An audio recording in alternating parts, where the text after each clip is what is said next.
Hi నమస్తే. నేను miss Sunil Kumar గాజుల. అసలు ఏం జేస్తున్నావో అర్థమైతుందా? నీకేమన్నా పిచ్చా?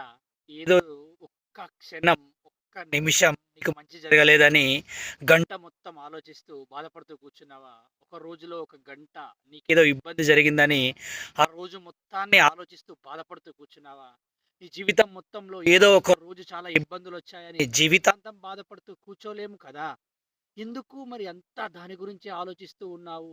ప్రపంచాన్నంతటికి వెలుతురునిచ్చే దేవతలైన సూర్యుడైన సాయంత్రం వరకు కనుమరుగు కాక తప్పదు.